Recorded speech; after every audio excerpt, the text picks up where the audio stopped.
Hello friends, ये topic जो हमने लिया है अभी ऑटोमॉर्फिज्म ऑफ ए ग्रुप, ये लिया है बीएससी फाइनल ईयर के सब्जेक्ट एब्स्ट्रैक्ट अलजेब्रा से लिया है और फर्स्ट यूनिट से लिया गया टॉपिक है।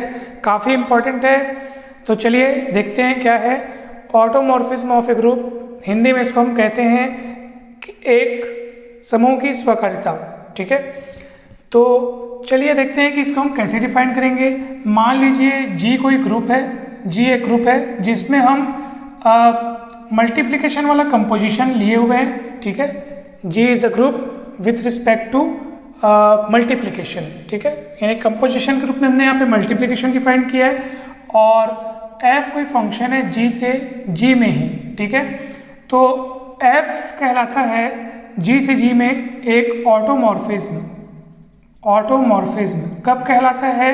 यदि ये इन तीन नियमों का पालन करे। ठीक है, तीन उसकी कंडीशंस हैं कि एफ को होना चाहिए 1-1 यानी 1-to-1 फंक्शन होना चाहिए।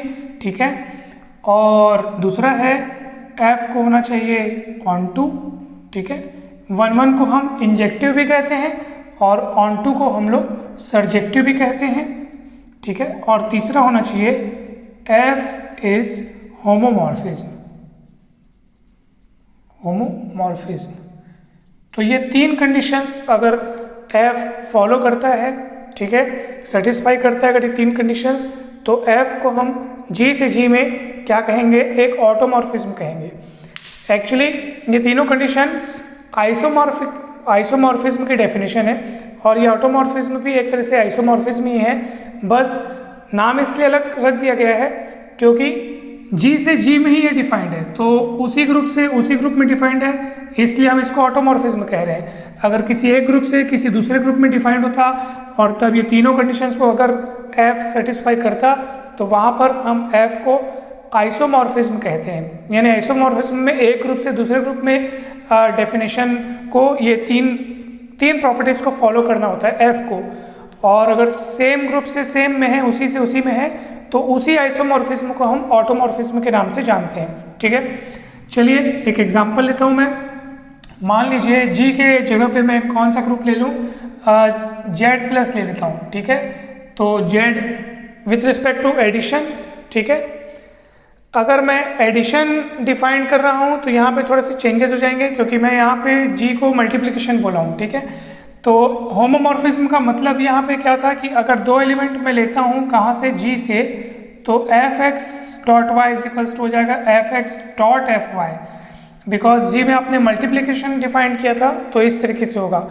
अगर मैं प्लस डिफाइन करता, मान लीजिए यहाँ प्लस होता, तो होमोमॉर्फिज्म का मतलब होता है F X plus Y is equals to F X plus F Y.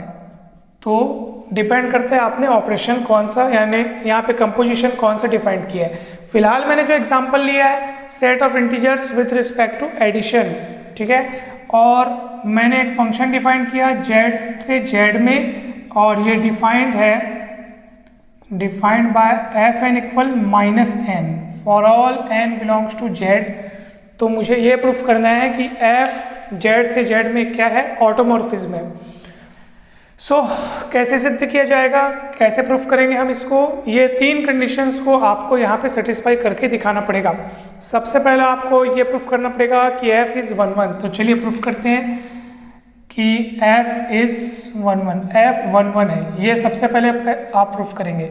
अब ये देखते हैं कि 1-1 प्रूफ करने के लिए क्या प्रोसीजर है, क्या नियम है। तो 1-1 प्रूफ करने के लिए नियम ये है कि आप एलिमेंट सेट से यानी फंक्शन के डोमेन सेट से कोई भी दो एलिमेंट लेंगे आर्बिट्ररी। मान लीजिए मैं दो एलिमेंट लेता हूँ m और n belongs to z, domain set से लिया हूँ। ठीक है, such that f image of m is equals to f image of n।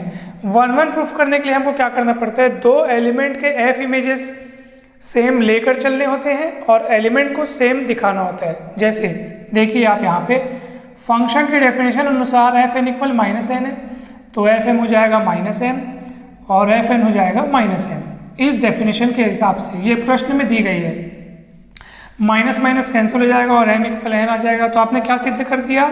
आपने ये सिद्ध कर दिखाया कि f m equal f n implies that m equal n. यानी images are same then elements are also same. This is the condition for 1-1 proof करने के लिए यही करना पड़ता है कि images of two elements are equal, therefore elements are also equal. ठीक है, और ये बात सच होगी सभी m n belongs to z के लिए। ठीक है, तो ये 1-1 हो गया। अब हमको सिद्ध करना है ऑन टू सिद्ध करने के लिए क्या करते हैं, मान लीजिए ये डोमेन सेट है और ये को डोमेन सेट है, दोनों z है, दोनों सेम है, फंक्शन डिफाइंड है।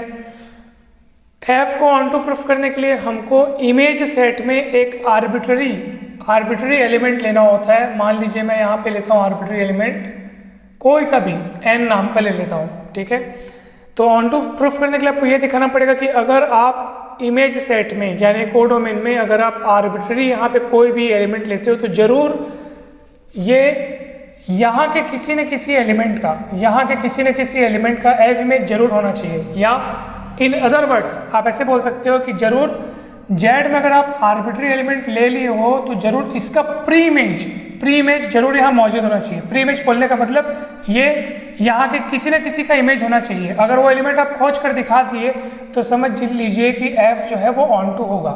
तो चलिए देखते हैं क्या आप यहाँ पे ऐसा एलिमेंट खोज सकते हैं जिसका इमेज n हो। तो इसके लिए आपको फंक्शन की डेफिनेशन को जरा ध्यान से देखना होगा। जरा सोचिए कि f n = -n होता है।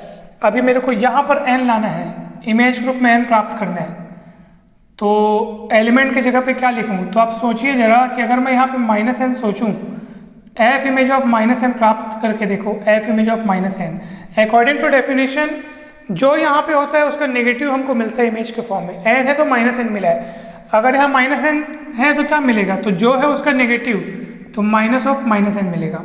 यहाँ पे आप देख लीजिए n है तो -n मिलता है, मतलब जो चीज़ यहाँ है उसका नेगेटिव, जो चीज़ यहाँ है उसका नेगेटिव, तो ये टोटल हो जाएगा n। यानी कि सिद्ध हो गया कि अगर यहाँ पे n अपने लिया हुआ है तो ये किसका f इमेज है? ये -n का f इमेज है, और -n z में बहुत ही गारंटी के साथ मिलेगा, क्योंकि z तो इंटीजर्स है, यानी वो पॉजिटिव नेगेटिव सभी प्रकार की होल नंबर्स को यानी सभी को रखता है, वो पॉजिटिव इंटीजर नेगेटिव इंटीजर सबको, जीरो भी है यहाँ पे, तो इस बात की गारंटी है। तो हम इसको लिखेंगे for any arbitrary n belongs to z there exists -n belongs to z such that f -n = n, है ना। यानी कि यहाँ पे हमने लिखा है कि इमेज सेट के किसी भी आर्बिट्ररी एलिमेंट के लिए जरूर यहाँ एक एलिमेंट मौजूद है, उसका अस्तित्व है, -n उस एलिमेंट का नाम है और जिसका f इमेज वो एलिमेंट है। इस तरीके से फंक्शन को हमने ऑन टू प्रूफ किया है। अब तीसरा है होमोमॉर्फिज्म, वो भी सिद्ध करना काफ़ी आसान है। चलिए यहाँ पे मैं सिद्ध कर लेता हूँ। आइए देखते हैं। हम यहाँ पर दो एलिमेंट हमको लेना पड़ेगा, दो एलिमेंट मान लीजिए m और n लेता हूँ मैं z से। ठीक है, m और n ले लिया मैं z से, और मुझे सिद्ध करना है होमोमॉर्फिज्म। तो होमोमॉर्फिज्म कैसे सिद्ध करते हैं देखिए, मैं यहाँ पे हेडिंग डाल देता हूँ, तीसरा नंबर है f इज होमोमॉर्फिज्म। ठीक है, तो f image of m plus n लीजिए। तो according to definition of f is defined as fn = -n, मतलब जो चीज़ें हैं उसका नेगेटिव मिलेगा, तो इसके हिसाब से आप क्या हो जाएगा -m + n। n है तो -n है, m + n है तो -m + n होगा, और माइनस को बांट लीजिए -m + -n। अब डेफिनेशन देखो, fn = -n है तो -m का मतलब होगा fm, और -n की जगह लिखो fn। और क्योंकि हमारे पास जो ग्रुप क्वेश्चन में दिया था उसमें एडिशन वाला कंपोजिशन था, तो होमोमॉर्फिज्म इसी तरीके से सिद्ध किया जाएगा, और सिद्ध हो भी गया।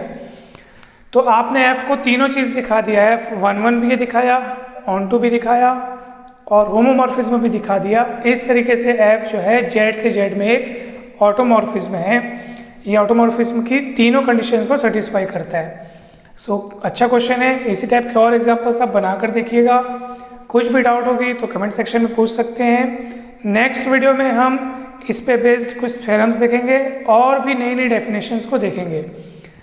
Thank you very much. Video अच्छा लगा हो तो ज़रूर लाइक कीजिए, शेयर कीजिए और चैनल को सब्सक्राइब कीजिए और बेल आइकन को प्रेस करना ना भूलिए ताकि मेरी आने वाली वीडियोस की नोटिफिकेशन आप तक पहले पहुंचे। थैंक यू सो मच, धन्यवाद।